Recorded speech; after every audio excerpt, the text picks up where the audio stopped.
Animal Heroes. True Rescue Stories by Sandra Markle. This one is about Roselle Finds a Way. It's in New York, New York on September 11, 2001. A very sad and tragic day. Tuesday started off like a normal workday for Mike Hingston. He worked on the 78th floor of Tower 1, the North Tower in World Trade Center. Mike was the regional sales manager for a company providing computer data storage systems. He was leading a training program for his sales team. Suddenly, an explosion and the sound of screams interrupted his talk. The building shuddered, tilted, and then slowly righted itself. Mike's friend, David Frank, shouted, "There's a fire and smoke, a million pieces of paper falling past the window."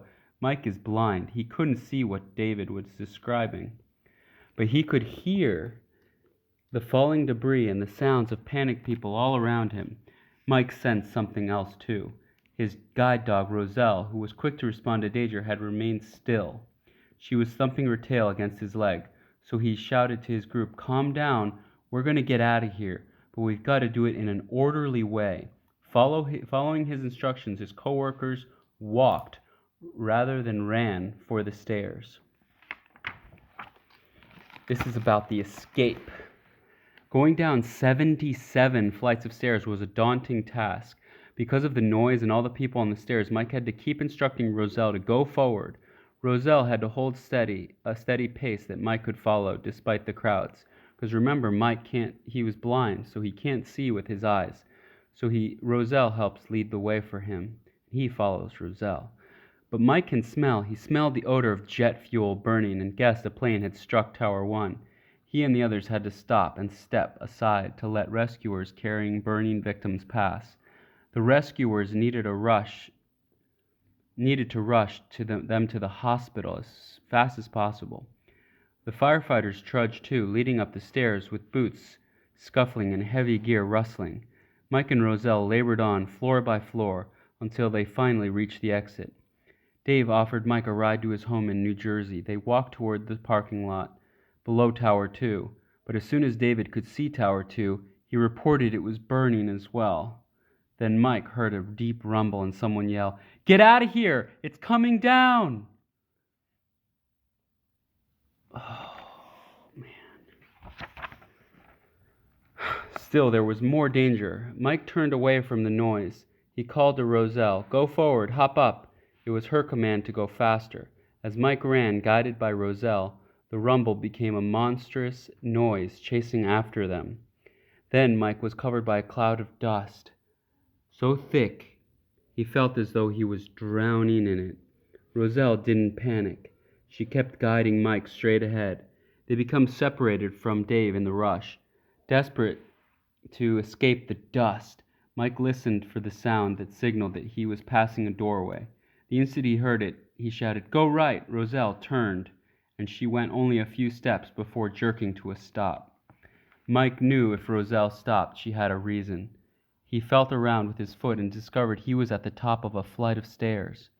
The sounds and smells made him guess this was the entrance to one of New York's subway stations. He stayed there only briefly, then he started walking along the street again. After he walked for a while, Mike heard the same horrible rumble as before. He guessed Tower 1 must be collapsing too. This time, though, he knew he was far enough away to be safe. So he stood with his back pressed against a building and Roselle against his legs until the roar became a whisper. Mike was shaken but determined to get home to his wife Karen. He headed home for New Jersey. Because none of the city's transportation systems were operating, Mike and Roselle had to walk for hours. Finally, Mike found a train that was running to New Jersey, and he and Roselle, his watchdog, reached home at 7 that night.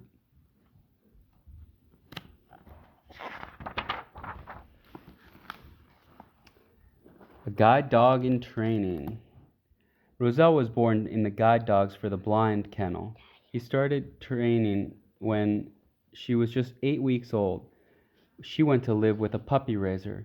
This is a person who teaches the guide dog basic skills like how to sit, stay, and be friendly. When she was 18 months old, Roselle's training officially started. She learned to live in a kennel with lots of other dogs, and she worked with a trainer to learn guide dog skills, like walking in a straight line, stopping at curbs, and going up and down stairs at a slow, steady pace. First, Roselle trained on a treadmill and then became used to wearing a harness. Then she and her trainer took trips to nearby town to practice.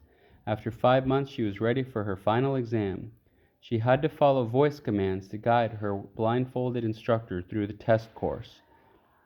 About 35% don't pass. These dogs become house pets. Roselle graduated and went on to a long career as Mike's service partner. Afterward, the skyline of New York City changed forever on September 11, 2001. The lives of many people involved in the attacks changed as well. Mike went back to work. First, he worked from home and then in his company's new office space. 6 months later, he changed jobs. He wanted to do something to help people. He became the director of the National Public Affairs of Guide Dogs for the Blind, and he travels around the country sharing the story of his escape from the World Trade Center. With his story, we help raise money so dogs can be trained to help the blind. Roselle retired from her role as guide dog in 2007. She still lives with Mike and Karen as an important part of their family. The end.